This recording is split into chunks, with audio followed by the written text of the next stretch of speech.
fellow YouTubers.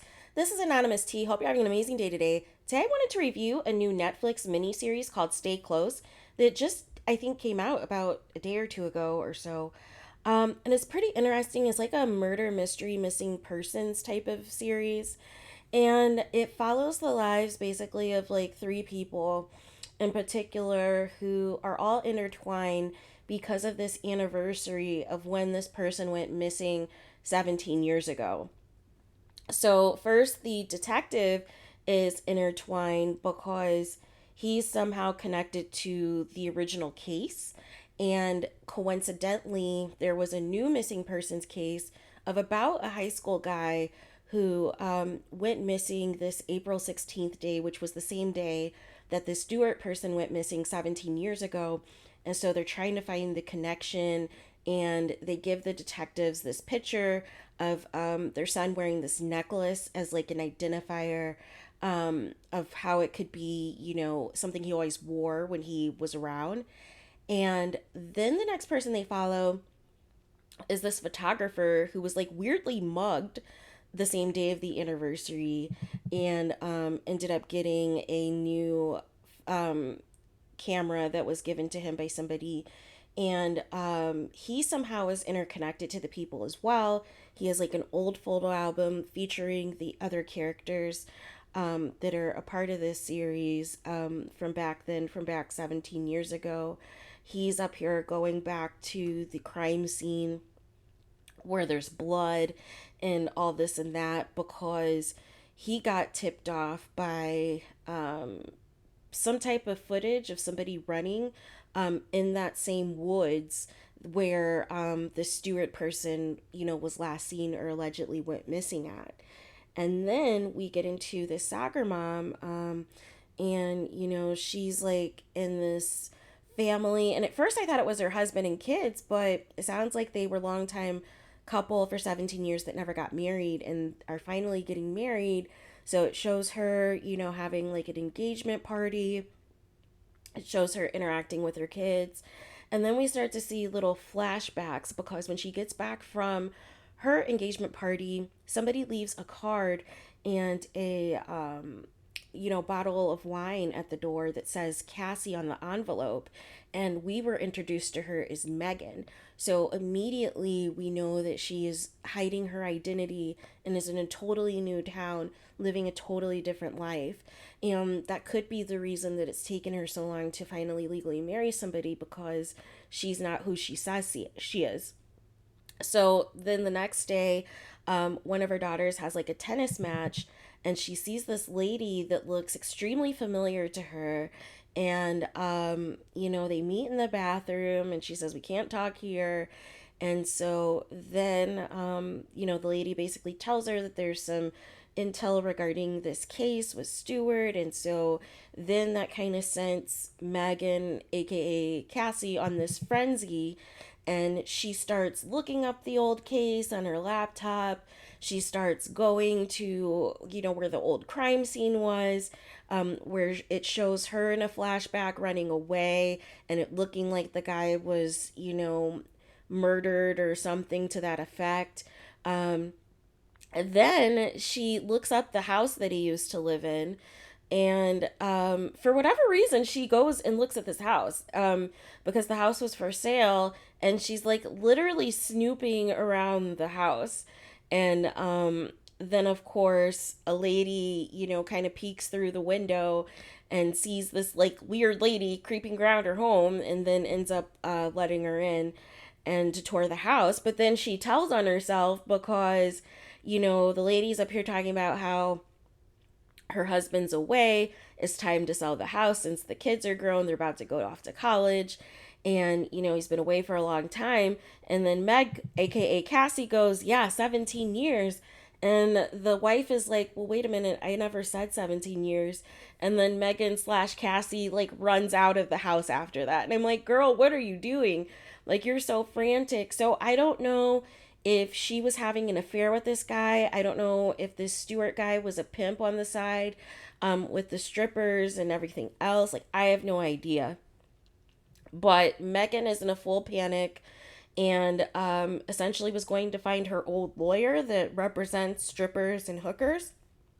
And so essentially she goes to you know, where his old office was, and it's basically a brand new facility for, high end attorneys and everything else.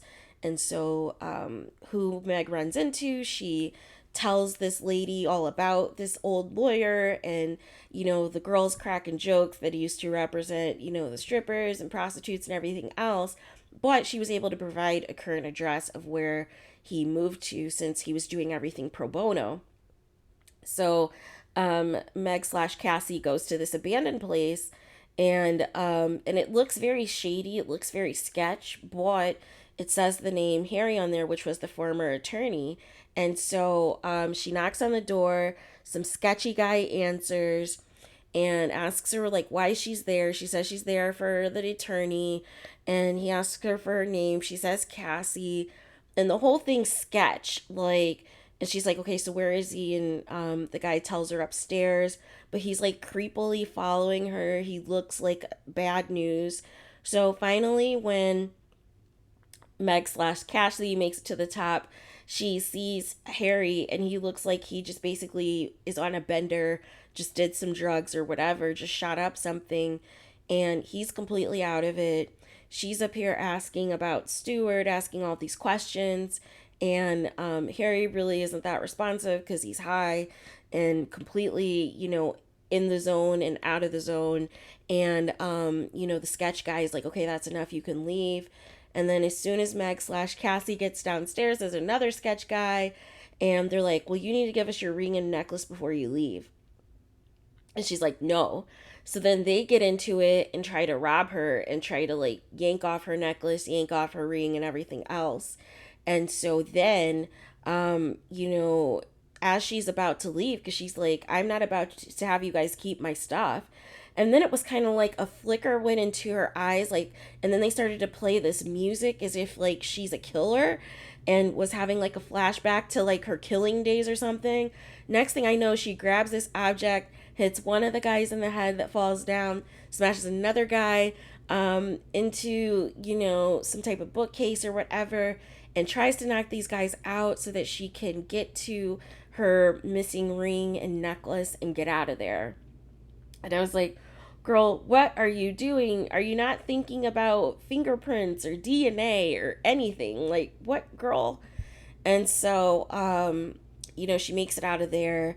And then she comes home. And then one of her daughters, who has kind of been moving like her, it's kind of like a mini her, where she like comes home late from partying and doesn't really tell her mom where she's been and this and that. So she's spying on her mom now.